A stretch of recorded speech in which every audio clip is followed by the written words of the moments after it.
Import and export bill 2023। यह bill cancel हो गया है। यह सम्मिलित प्रयास से हो पाया है, लेकिन यह बिल आया क्यों, यह महत्वपूर्ण है।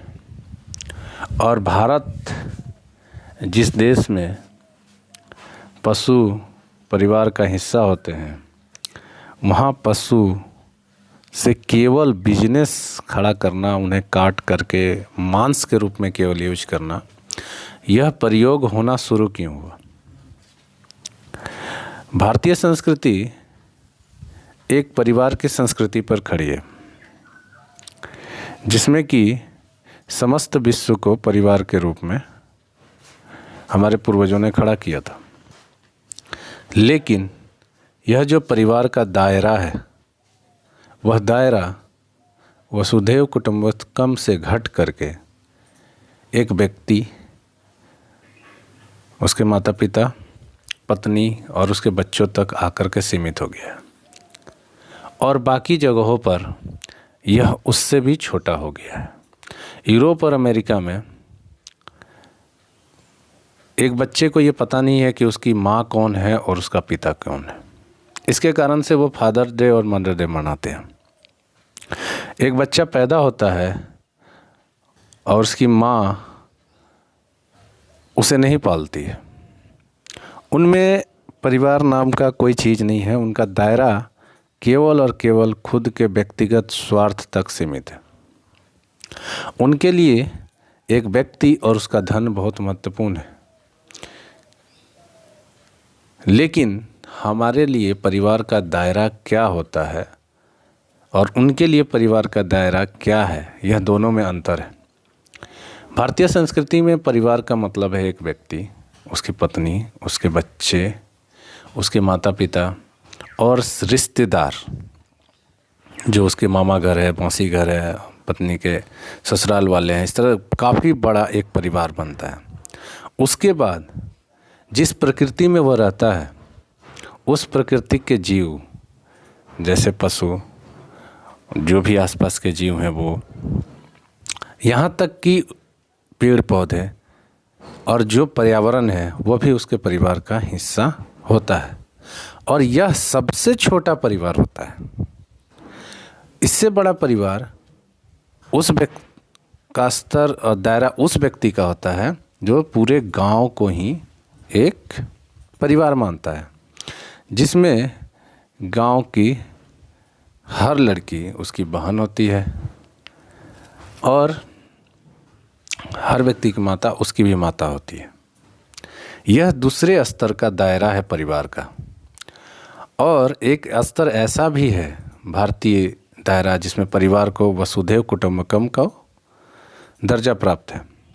उनके अनुसार, उस व्यक्ति के अनुसार, समस्त विश्व ही उनका परिवार है।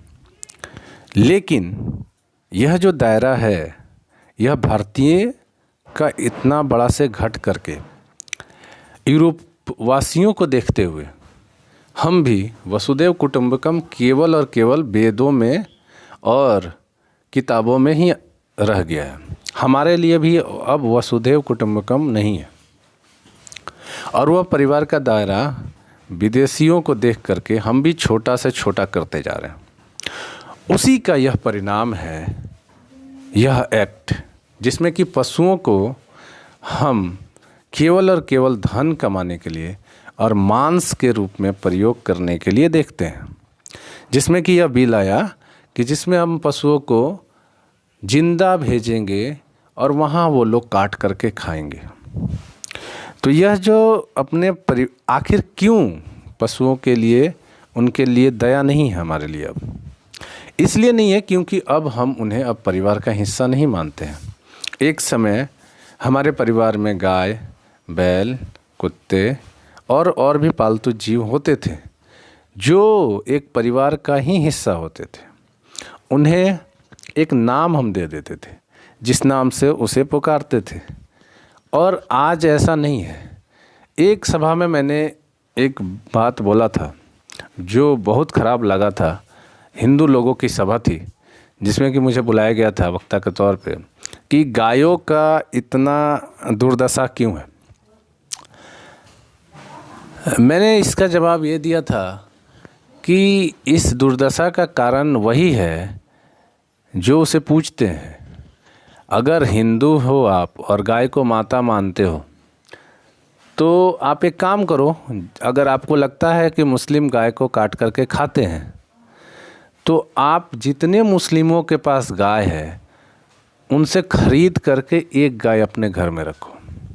अगर सारे हिंदू एक गाय भी अपने घर में रखने लगेंगे तो सारी जो गायों की दुर्दशा है वो ख़त्म हो जाएगी।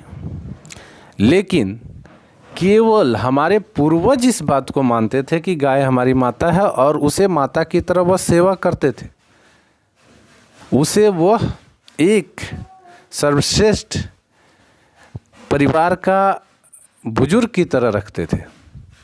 लेकिन हमारे लिए केवल और केवल यह एक शब्द है। और एक मुस्लिम व्यक्ति उसे पाल रहा है, किस लिए? दूध के लिए भी पाल सकता है, खेती के लिए भी पाल सकता है, लेकिन आपका नज़र, आपकी उंगली खुद के तरफ नहीं उठ करके उस व्यक्ति की तरफ उठ रही है जो कम से कम उसे पाल रहा है। आप तो उसे घर में रखना भी नहीं चाहते हैं और आप चाहते हैं कि जो व्यक्ति उसे रखे आपके दिशा निर्देश के अनुसार रखे।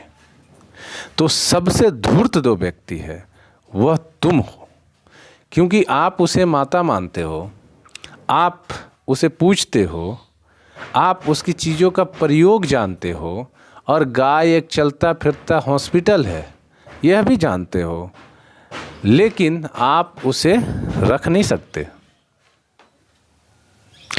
तो गाय की जो दुर्दशा है उसका केवल और केवल कारण हिंदू है। क्यों? क्योंकि वो अपने परिवार से अब उसे परिवार का हिस्सा नहीं मानते। वह बस किताबों में लिखा हुआ है, हमारी संस्कृति का कभी वो हिस्सा था इसलिए हम बातों तक उसे रखे हैं, लेकिन हमारे कार्य में यह शामिल नहीं है। तो उसी तरह हर चीज़ हमारे परिवार के दायरे से जो जो चीज़ बाहर होते जा रही है, यूरोपीय संस्कृति की तरह, अमेरिकन संस्कृति की तरह, तो वह एक जो अभी जानवरों को जिंदा ले जा कर के बेचने की बात थी, या इसी तरह हर चीज़ से केवल और केवल पैसे कमाए जाएंगे जैसे कि यूरोप और अमेरिका में कमाए जा रहे हैं। तो अगर यूरोप और अमेरिका में क्या है कि उनके लिए कोई परिवार नहीं है, एक व्यक्ति है और उस व्यक्ति के पास केवल और केवल पैसे हैं, वही उनका परिवार है। हर वीकेंड पे वाइफ चेंज हो जाती है और लड़की का हर वीकेंड पे हस्बैंड चेंज हो जाता है। तो उनका परिवार है ही नहीं, वह और केवल उनका पैसा। अगर ऐसा परिवार भारत में भी धीरे धीरे डेवलप हो रहा है तो यह लोग भारतीय परंपरा, भारतीय सभ्यता को पूरी तरह से नष्ट कर देंगे। क्यों? क्योंकि इसमें सहूलियत है कि आप इतने लालची व्यक्ति हो जाएंगे कि हर किसी से धन कमाना चाहेंगे। तो जब आप जो भी व्यक्ति आपका परिवार का हिस्सा रहेगा वह धन तो आप उससे नहीं कमा सकते हैं। तो यह संस्कृति ज़्यादा अच्छी है जिसमें कि केवल और केवल आप महत्वपूर्ण हैं। और जब केवल और केवल आप महत्वपूर्ण हैं और आपके दायरे में, परिवार के दायरे में कोई नहीं है, तो आप उससे धन कमा सकते हैं। जैसे आप आज पशुओं से धन कमा रहे हैं, जैसे आप आज प्रकृति से धन कमा रहे हैं, जैसे आप पेड़ों को साफ करके धन कमा रहे हैं, जैसे आप नदियों को प्रयोग करके धन कमा रहे हैं। तो जो भी चीज़ आपके परिवार का हिस्सा नहीं होता है उसे आप क्या करते हैं? केवल और केवल उसको चूसने का काम करते हैं, उसको नष्ट करने का काम करते हैं। इसीलिए भारतीय सभ्यता ने हर किसी को परिवार का हिस्सा बना दिया ताकि आप उसका शोषण करने से पहले एक बार आपको याद रहे कि यह आपके परिवार का हिस्सा है। लेकिन यह चीज़ें समाप्त हो रही हैं और शायद कुछ सालों में समाप्त हो जाएंगी अगर इसको फिर से संरक्षित नहीं किया गया और फिर से अपने इस विचारधारा को असलियत में फलीभूत नहीं किया जाए। नमस्कार।